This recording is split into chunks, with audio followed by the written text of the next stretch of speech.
कपड़े धोने वाली बहू। शादी के पहले से ही विभा को कपड़े धोने का बड़ा शौक था। कभी नल के नीचे तो कभी तालाब के पास। अरे मेरी नीली वाली लुंगी नहीं दिख रही है। विभा की अम्मा, कहाँ रखी है लुंगी? अरे वो तो विभा ने परसों ही धोकर रखी थी आपकी अलमारी में, देखो वहीं होगी। वो ना मैंने आज धो दी, मुझे लगा कि गंदी हो गई होगी। अरे कैसे गंदी हो गई थी? उसे तो मैंने पहना भी नहीं। हे भगवान, इस लड़की के कपड़े धोने की आदत से परेशान हो गया हूँ मैं।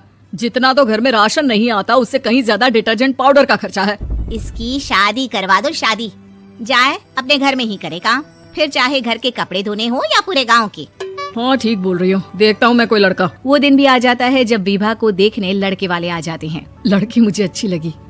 होने वाली सास कहती है, बेटी अगर कुछ पूछना है तो पूछ लो। वैसे तो हमारी लड़की बहुत ही शर्मीली है, जो बोल दो वो मान लेती है, इसे क्या पूछना होगा। अरे कैसी बात कर रही हो माँ, मुझे इन लोगों के घर रहना है, सवाल तो कई है।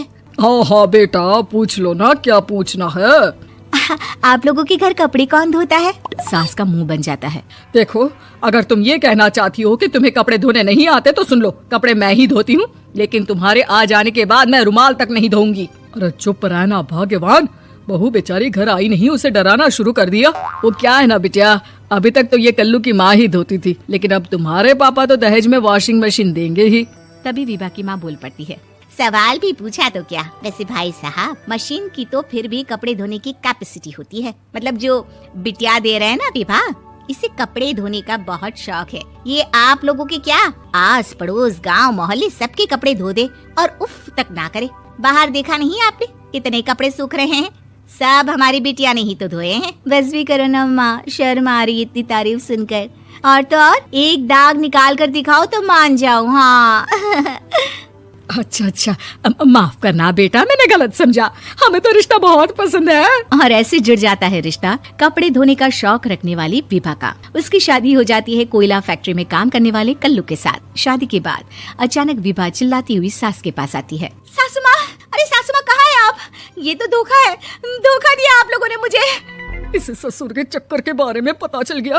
अरे तो उसमें तुझे क्यों धोखा मिला है? अरे नल में पानी नहीं आता, कपड़े कैसे कब धुलेंगे? अच्छा, तू पानी नहीं आ रहा उसकी बात कर रही है? तो आपने क्या सोचा? कुछ नहीं।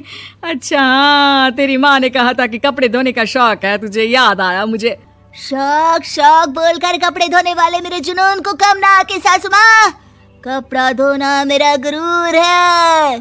तभी पति भी वहाँ आ जाता है। अभी मैंने इसे सनी देओल की फिल्म दिखाई है, उसी के डायलॉग मार रही है माँ। अच्छा सुन, साफ साफ बता रही हूँ, पानी सुबह 4 से 6 और शाम को 10 से 12 आता है, समझी? विभा टाइमिंग सुनकर हैरान हो जाती है। ये क्या भूतों का मोहल्ला है? सुबह 4 बजे उठकर कौन कपड़े धोता है? 4 बजे टंकी में पानी जाता है, फिर सारा दिन धोना ना, किसने मना किया?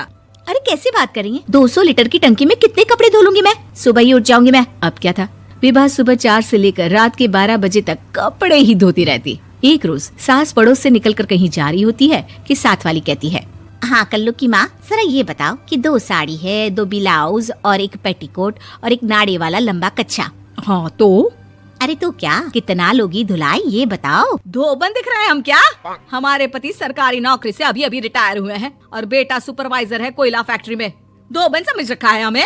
हाय रे कल्लू की अम्मा, माफ कर दो, वो तो मोहल्ले में यही सब बता रहे थे कि तुमने बहू को कपड़ा धुलवाने के काम में लगा दिया है। सास को पड़ोसन की बात सुनकर गुस्सा आ जाता है। वो घर पहुंचती है जहां घर के बाहर ही इतने सारे कपड़े सूख रहे होते हैं जितने कि किसी धोबन के घर पर। अरे ओ कल्लू की दुल्हन, बाहर निकल। माँ जी यहीं आ जाओ, बाथरूम में चादर धो रहे हैं हम। अरे अभी हम धोते हैं, तुमको बाहर निकलो। ये आस पड़ोस वाले बोल रहे हैं कि हम बहू से कपड़े धुलवा कर उसे कपड़ा धोने वाली बना दिए हैं। अरे छोड़ो ना माँ जी, किन लोगों की बातों में आती हो? आस पास के लोगों का तो काम ही होता है कि वो किसी तरह सास बहू को लड़ा दे। बहू सारे घर के कपड़े धोती है, ये क्या कम है? बोलिए। सास को भी लग जाता है कि वो बहू का ये संकीपन नहीं छुड़वा सकती, इससे अच्छा है कि खुद ही चुप हो जाए। एक रोज सास और बहू मंदिर जाते हैं, जहाँ सास की साड़ी वहाँ खड़ी भीख मांगने वाली से मिलती है। माँ जी क्या बात है, आपकी साड़ी उस भिखारन से कितनी मिल रही है ना? हाँ देखो तो दोनों की साड़ी मिल रही है। क्या बात है कल्लू की अम्मा, तुम खुद को तो अफसर की बीवी बताती हो और ऐसी सिंपल सी प्लेन साड़ी पहनकर घूमती हो। सिंपल और प्लेन नहीं है ये साड़ी। तो क्या सोने के धागे से फूल बने हैं? कुछ भी सासू माँ, कुछ भी।